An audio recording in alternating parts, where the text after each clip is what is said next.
A, नमस्कार आदरणीय दर्शक साथीहरू। आज 6 साउन 2083 बुधबारको गोरखापत्रमा प्रकाशित लोकसेवा तयारी विशेष वस्तुगत प्रश्न उत्तर लिएर फेरि आएको छु म। र फिफा विश्वकप सम्पन्न भएको छ, स्पेन विश्व विजेता भएको छ र तमाम यी अन्य कुराहरू पनि सन्दर्भ जोडेर यसपालिको साउन 6 गतिको बुधबारमा प्रकाशित गोरखापत्र प्रकाशित वस्तुगत प्रश्न उत्तरहरूको जुन सङ्गालो छ यो यसपालि हाम्रो लागि एकदम महत्त्वपूर्ण छ, किनभने महत्त्वपूर्ण कुराहरू यसपालि समेटिएको छ। पहिलो प्रश्नमै छ मदन पुरस्कार प्राय लोकसेवाका इक्जामहरूमा सोध्ने गरिन्छ। मदन पुरस्कार सम्बन्धी प्रश्न। मदन पुरस्कार 2082 का लागि छनौट गरिएको उत्कृष्ट 10 पुस्तकको सूचीमा पढ्न सफल पुस्तक कुन कुन हुन्? त्यसको आन्सर हो अज्ञात केशवराज ज्ञवालीको, इथा केशव दाहालको, उत्कर्ष ललित विष्टको, नेपाल मण्डलसँग जोडिएको सिमरौन गढको इतिहास रोशन कुमार झाको, नेवार समुदायका परम्परागत मुकुण्डो नाच रीना जोशी भट्टराज भण्डारीको, परिधि उमा सुवेदीको, महायुग सीमा आभासको, सलह श्रवण मुकारुङको, स्वस्पर्श डाक्टर नवराज केसीको र हिउँद नदिजको। यो श्रवण मुकारुङलाई तपाईँहरूले चिन्नुहुन्छ कि नै?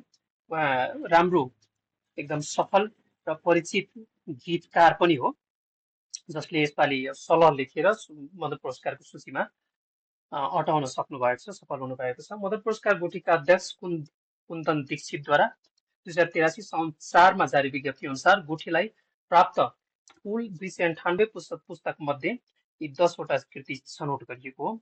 यी मध्ये 10 मध्ये एक उत्कृष्ट कृतिलाई वर्ष 2082 को मदन पुरस्कार प्रदान गरिनेछ। अन्य कुराहरू पनि यहाँ छ, पढ्नु होला। विक्रमसम्म 2075 देखि मदन पुरस्कारको राशि 4 लाख रुपियाँ गरिएको छ। 2012 विक्रमसम्म 2012 मा स्थापित मदन पुरस्कार पहिलोपल्ट 2013 मा प्रदान गरियो। पहिलोपटक गद्विधामा सत्यमोहन जोशीको हाम्रो लोक संस्कृति, सामाजिक शास्त्रमा चितरञ्जन नेपालीको जनरल भीमसेन थापा र तत्कालीन नेपाल र विज्ञान विद्यामा बलराम जोशीको अधिक विभव स्थिर विद्युत उत्पादकले यो पुरस्कार प्राप्त गरेको थियो। अब दोस्रो प्रश्न पनि त्यतिकै महत्त्वपूर्ण छ। यो विश्वकप फुटबल सम्बन्धित छ।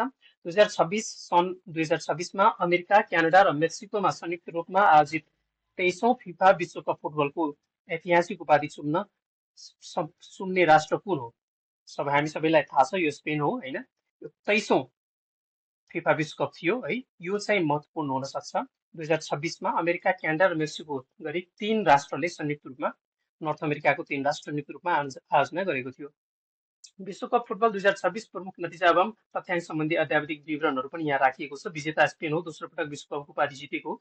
2010 मा पनि स्पेनले विश्वकप जितेको थियो। उपविजेता अर्जेन्टिना रहेको छ, जो कि गत संस्करणको 2022 को विजेता पनि थियो। स्पेनले फाइनलमा अर्जेन्टिनालाई 1-0 पराजित गरेको छ। फेरान टोरेस फाइनलमा गोल गर्ने खेलाडी हुन्। एक गोल मात्रै सम्भव भयो फाइनल खेलमा। तेस्रो स्थान इङ्ल्यान्ड, फ्रान्सलाई 6-4 गोल अन्तरले पराजित गरेर इङ्ल्यान्ड तेस्रो स्थानमा रहन सफल भएको हो। चौथोमा फ्रान्स स्वाभाविक रूपले भइ नै हाल्यो। सर्वाधिक गोलकर्ता किलियन एम्बापे, फ्रान्स 10 ले गोल्डन बुट जितेका छन्, 10 गोल गरेर। जम्मा खेल संख्या 104 वटा भएको थियो। समूहशरणमा भएको खेल संख्या 72 वटा, जम्मा गोल संख्या 308 वटा र समूहशरणमा भएको जम्मा गोल संख्या 215 वटा। 48 राष्ट्रको सहभागिता थियो। 11 जुनदेखि जुलाई 19 सम्म यो खेल खेलियो। पहिलो पटक 3 देशमा आयोजना गरिएको थियो। यो पनि प्रश्न महत्त्वपूर्ण छ। अन्य कुराहरू पनि यहाँ छ राखिएको, होइन? सबै तपाईँले हेर्नुहोला। मेटलाइफ स्टेडियम न्यू जर्सीमा फाइनल खेल खेलिएको थियो। अन्य आधिकारिक बलको नाम त्रिवन्डा भनेको 3वटा राष्ट्र भन्ने छ। 3वटा तुफान भन्ने हुन्छ यसको मिनिङ। 3वटा राष्ट्रलाई प्रतिबिम्ब गरेर यो त्रिवन्डा नाम राखिएको थियो।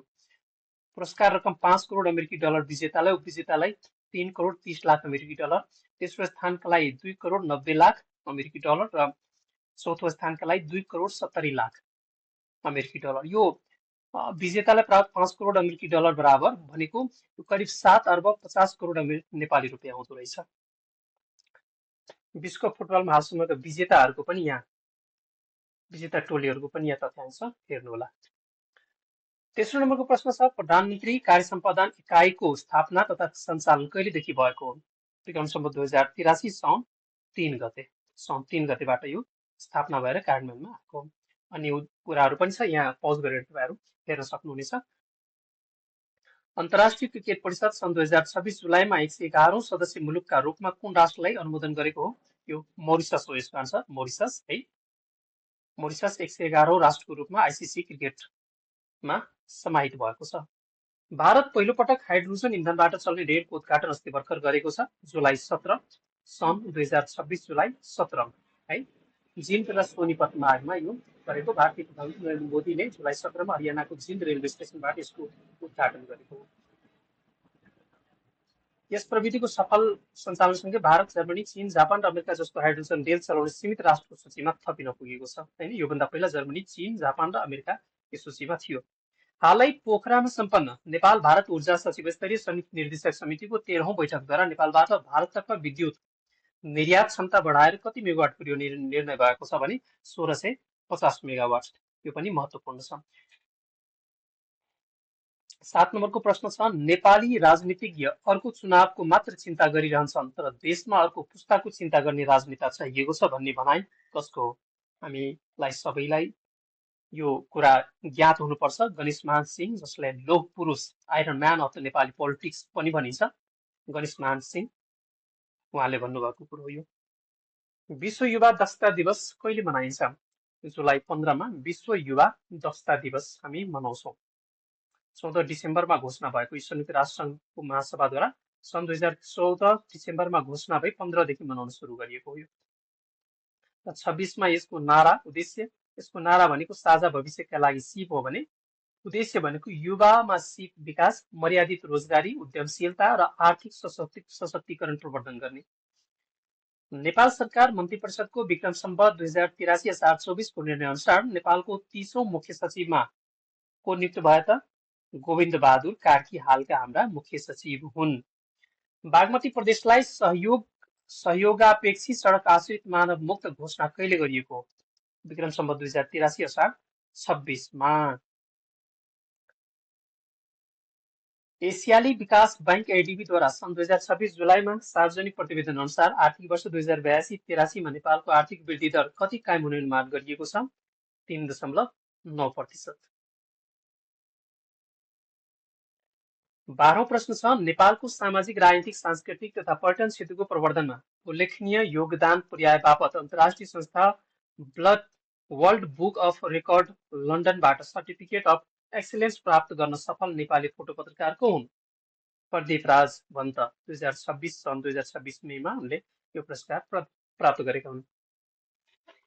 त्यस्तै T20 अन्तर्राष्ट्रिय क्रिकेटको इतिहासमा एकै खेलमा 9 विकेट लिएर विश्व कीर्तिमान कायम गर्ने पहिलो खेलाडी को हुन्?